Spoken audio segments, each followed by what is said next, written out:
Panorama 95, bom dia. Bom dia, Marcos. Bom dia, Geraldinho. Bom dia, ouvintes. Prazer estar aqui mais uma vez. Olha, gente, lembrar que a cada semana estamos aqui sorteando 2 coleiras livres para o seu animalzinho, para proteger aí contra carrapato, pulga, leishmaniose. Para participar do sorteio é muito fácil. Basta deixar aqui nome completo, bairro onde mora. E ao final da entrevista com o Dr. Robson, nós vamos sortear aqui 2 coleiras livres para o seu animalzinho. Não mande, se você for participar da promoção, não mande áudio, mande só o texto, nome completo e cidade onde mora, tá bom? Nosso WhatsApp 99205-3030. Alimentação coadjuvante ao tratamento de doenças. E aí, Dr. Robson? Marcos, esse tema é um tema que muitas pessoas às vezes não dão valor ao assunto, em virtude de quando a gente fala em alimentação. O que é que tem a ver alimentação com doença, né? E a saúde, uma das vias que você tem para ter uma boa saúde é a via alimentar. Então a alimentação ela é de grande importância na questão de controle de doenças. E também no auxílio ao tratamento. Veja só, nós temos muitas doenças que são circulantes aqui na nossa região, em cães e em gatos, né? Doenças que aí elas podem ser virais. Porém, nós temos doenças também que são de origem de órgãos ou endócrinas, na parte de hormônio desses animais. Se a gente separar, por exemplo, um cão que tem um problema cardíaco, é interessante que ele coma uma alimentação que ela seja direcionada para o problema cardíaco. Se nós temos um cão que tem um problema renal, ou um gato, um problema renal, uma insuficiência renal, que seja ela aguda ou que seja ela crônica, é interessante que essa alimentação que esse cão e esse gato vai receber, ela tenha, por exemplo, níveis controlados de proteína, né? Níveis controlados aí de fósforo, que aí quantidade menor aí de outros alimentos, né, de outros nutrientes que vai ter nesse alimento, para que possa auxiliar ao tratamento desse órgão e dessa doença que esse animal está tendo.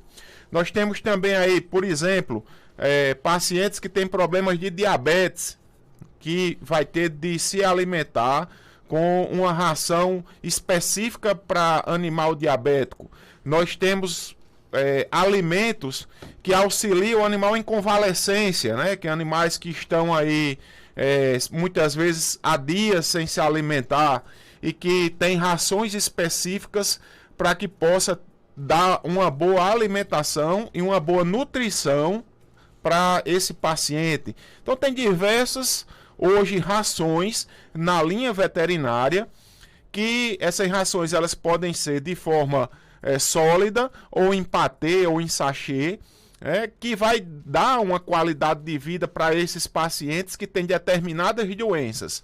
Aí vai ficar a critério do médico veterinário a indicação desse alimento e como esse alimento vai entrar na dieta, né? Vai entrar no tratamento desse paciente, que seja cardíaco, diabético, renal, que tenha problema urinário, que está convalescendo, que tenha um problema alérgico, porque tem as rações hipoalergênicas, né? Então isso daí vai fazer com que esse alimento dê uma condição mais satisfatória ao tratamento. Por isso que ele é adjuvante, né? Ele é coadjuvante ao tratamento desse paciente. Coadjuvante, no caso, seria uma espécie de... Auxilia, ajuda. Mas, né? Que não substitui. Não substitui. O tratamento, ele... por exemplo, se um paciente ele é diabético, ele ali vai ser usado a insulina para esse paciente para controlar os níveis de glicose. Porém, a alimentação ela vem ajudar ao tratamento, porque vamos dar um exemplo aqui para o ser humano, que isso não vai acontecer no caso nos cães e gatos, mas o ser humano que é diabético e fica comendo ali um caldo de cana, um açúcar demais. Então isso daí você na sua alimentação não está ajudando. Da mesma maneira, aí um paciente, por exemplo, renal, né, que tem problemas renais, e que você faz a medicação renal para esse paciente, né, para proteger os néfrons, ou impedir que eles sejam destruídos.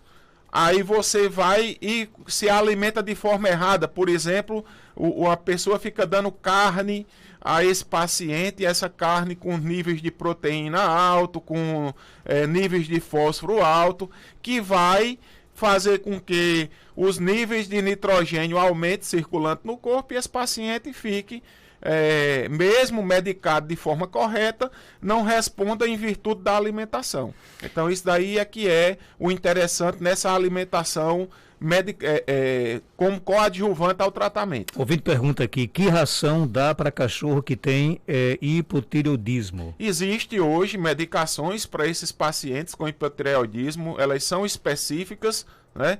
Aí tem vários fabricantes que têm essa ração. O interessante é que em pacientes com hipotireoidismo, Marcos, você, além da medicação e da ração, você faça o monitoramento dos hormônios, né? T3, T4 livre, T4 total e TSH, para que você possa ver a evolução, pelo menos a cada 6 meses, como estão os níveis e se está havendo controle ou não, né, desse problema de tireoide. O animal ele pode rejeitar a ração? Pode sim, tem animais que não gostam daquele alimento, e aí a gente lança mão de várias técnicas, né, para que ele possa ser incorporado àquela alimentação na ração e ele coma naturalmente. Agora, como saber que o animal ele rejeitou, por exemplo? Marcos, é interessante, tem muitos deles que quando bota na boca cospe, né? Tem deles que quando ingere mesmo forçado, aí regurgita, né? Vai botar para fora tudo que comeu. Tem animais que fica só olhando para a ração e mesmo com fome, em virtude do cheiro ou do paladar, ele não ingere aquela ração, mas aí a gente lança mão de técnicas que consegue fazer com que ele se adapte àquele alimento e mesmo não gostando, passa a comer ele sem menor problema. A ração, ela é mais indicada realmente para o animal? Para determinadas doenças, ela é a mais indicada. Por exemplo, se você me perguntar no dia a dia, eu não sou contra a alimentação caseira. As pessoas sempre me perguntam na clínica, você é contra a alimentação caseira para animal? Você quer que só dê ração? Eu digo não. Eu sempre prefiro que você dê algo que seja saudável, né? A alimentação caseira, ela é saudável? Porém, o ser humano, ele tem um sistema digestivo dele adaptado para comer hoje uma coisa, amanhã outra e aí por diante. Algo gordo, algo magro, né? Alimentação muito gordurosa. Já os cães e os gatos não têm essas características. E que, em virtude de você estar sempre mudando o alimento, pode fazer com que ele tenha sempre quadros de doenças tipo diarreias, vômitos e aí por diante. Então, e outra, quando você viajar, quem é que vai ficar cozinhando para ele? Sempre eu pergunto isso. Quando você for viajar, quem é que vai ficar cozinhando para seu cão e para seu gato? A ração não tem esse problema. A ração você fornece a ele lá e ele vai, mesmo você viajando e tendo alguém para estar indo observar ele e servir a alimentação, ele vai continuar se alimentando. Então, isso daí são as regras que a gente segue. O ouvinte pergunta aqui, quantas vezes se deve dar ração ou alimento para o cachorro por dia? Olha, por dia, existem estudos já que mostram que se o cão se alimentar uma vez por dia, né, em virtude do seu metabolismo ser lento, ele vai ficar alimentado e nutrido se a ração for de boa qualidade. Agora, eu particularmente, eu oriento fornecer 3 vezes ao dia, né? Aquela quantidade que ele deve comer ao longo de um dia, você divide ela em 3 porções.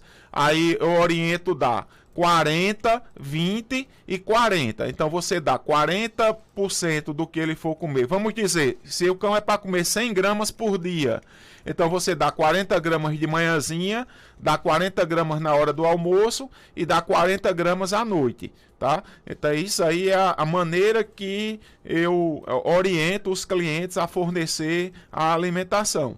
Isso daí dá uma boa qualidade alimentar ao animal e uma boa qualidade de vida, porque ele sempre não fica pedindo na mesa, sempre ele fica ali saciado. Tem pessoas que colocam, logo cedo quando sai de casa, a comida para o dia todo, né?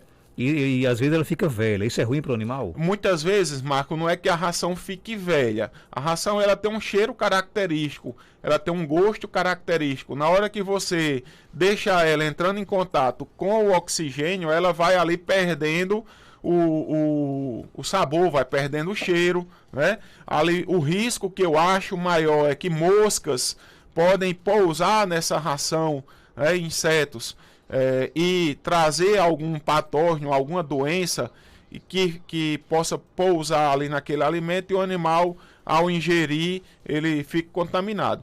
Então, mas que vai causar algum problema para o animal, né? Assim, por deixar a ração por si só ali, não vai causar. Outra pergunta: quantas vezes uma pitbull de 4 meses deve comer ao dia? Olha, os filhotes, eles têm uma fome insaciável.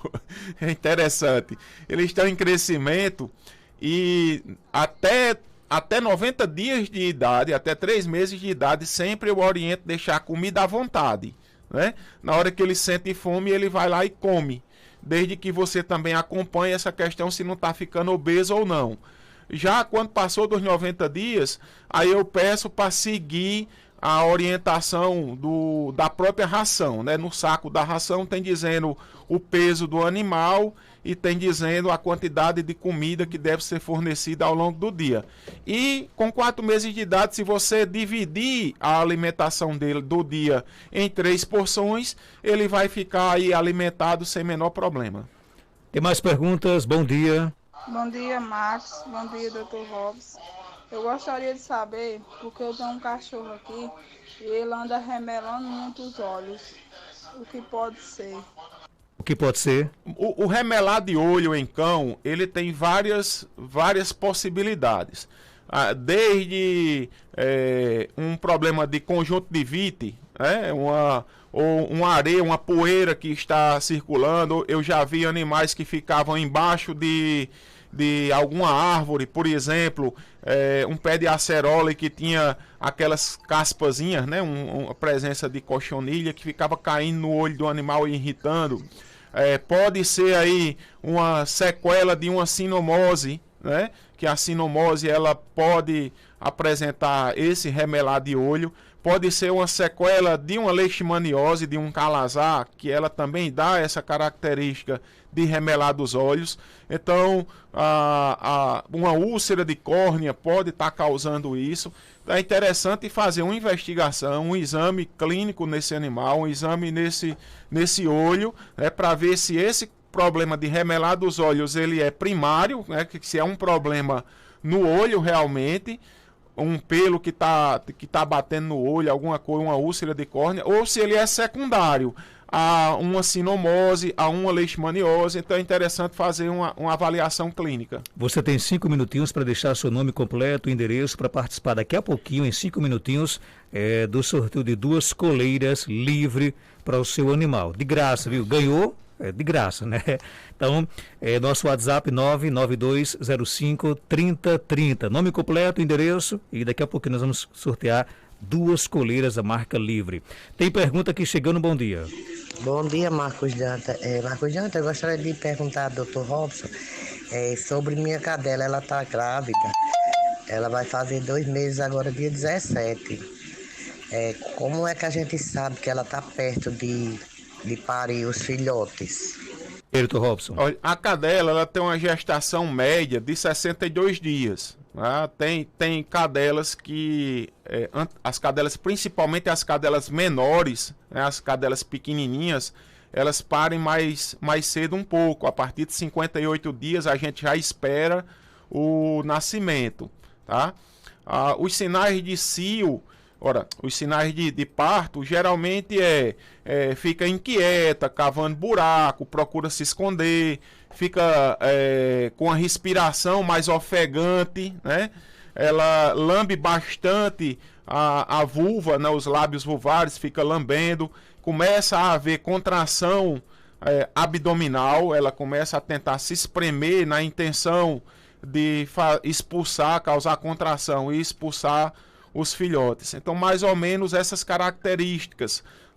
Começa a sair um líquido quando rompe a placenta, vai sair um líquido pela vagina. O que eu sempre gosto de orientar, Marcos, se você percebeu que está saindo um líquido esverdeado ou preto, isso aí não é bom. Isso aí já significa dizer que passou o tempo, né, desse animal nascer. O animal, muitas vezes, o filhote já está em sofrimento, tá? Outra coisa que eu gosto de orientar entre um parto e outro, pode demorar bastante tempo. A média é em torno de 30 minutos a 1 hora para nascer entre um filhote e outro. Mas existem relatos na literatura que pode ter um intervalo entre parto de até 12 horas. Se você está notando que esse paciente está demorando a parir, né? Os filhotes estão demorando a nascer, aí é interessante fazer um exame de ultrassonografia para verificar se os filhotes estão viáveis, né? Estão vivos, têm batimento cardíaco, se não tem nenhuma malformação desses filhotes ou se eles estão em posição inadequada, porque se isso existir, aí tem de lançar a mão de fazer a cesariana desse paciente. Tem mais perguntas? Bom dia. Bom dia, amigo. Bom dia, Dr. Robson. Dr. Robson, eu queria saber que minha cadelinha está com 2 anos, 2 anos e 5 meses, por aí, ou 6 meses. 2 anos e 6 meses. Aí ela tá no cio, só que ela já tá bem dia, sabe? Aí agora ela nunca fez isso no cio dela primeiro, mas agora ela tá levantando a bundinha pra cima, aí fica tirando o rabo do lugar, sabe? E fica com a cabeça baixa e a bunda lá pra cima. Eu acho que ela tá querendo namorar, né? Mas uma sono de casa que ela deixou eu dormir fazendo esse serviço. Eu mandando ela deitar pra dormir, ela teimando. Aí hoje ela mancha do mesmo jeito. O que é que eu faço, hein? Porque se eu não deixar ela tomar cria, ela fica doente ou não.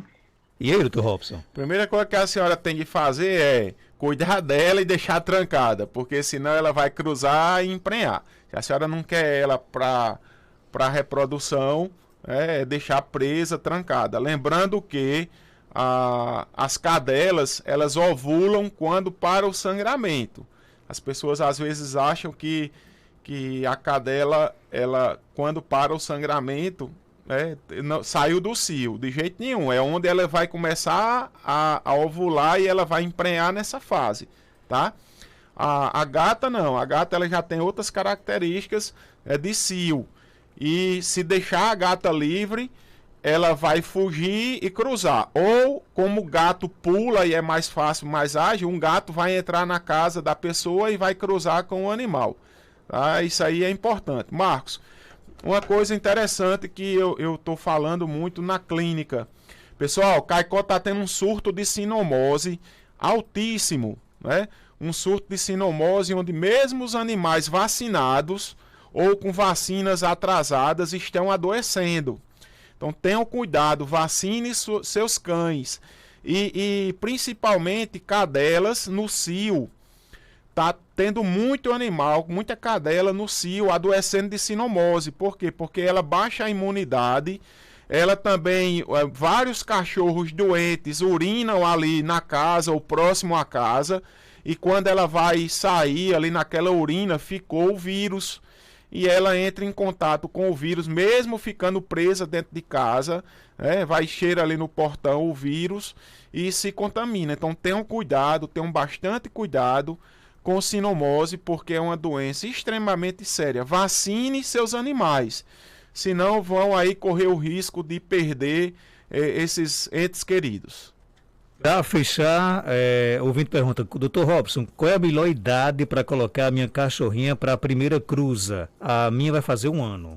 Eu oriento, Marcos, após o primeiro cio, né? Então, no segundo cio, você já pode colocar para cruzar sem menor problema. Dr. Robson Góes, ele é médico veterinário, está na Clínica Veteripet, na Rua Augusto Monteiro, 569, aqui no centro de Caicó. Telefone 3421-1263. Você pode seguir, inclusive, aí a Veteripet no Instagram, instagram.com/veteripet. Geraldinho, quantas pessoas participaram aí da nossa promoção? 80 pessoas. 80 pessoas, né? Você quer dizer os números, doutor Robson? Tanto faz. Vamos lá, então, de 1 a 80, primeiro número, por gentileza. 22. 22, quem foi Aqui aí? o número 22. Chego já aqui no 22, a pessoa de Daniel Lucena Dantas, morador do bairro Boa Passagem. Daniel Lucena Dantas, Boa no bairro Passagem. Boa Passagem. Isso. De 1 a 80, sem ser o 22, doutor Robson. 50. 50 de rombo. 50. Vamos procurar aqui o número 50. Rubenita Maria da Silva, do bairro Valfredo Gugel. Rubenita Maria da Silva, do bairro Alfredo Gugel. As pessoas, você vai entrar em contato com eles, né? Isso, eu vou entrar. As pessoas que foram sorteadas, pode procurar a Veteripet já agora, daqui a pouco, né? Já pode procurar a Veteripet para retirar lá as coleiras lá na própria Veteripet. Doutor Robson, obrigado pela sua participação. Obrigado, Marcos. Gostaria de agradecer a Shirley, na pessoa de Shirley, né? A doação na Ouro Fino, né? Dessas coleiras livres que está aí abrilhantando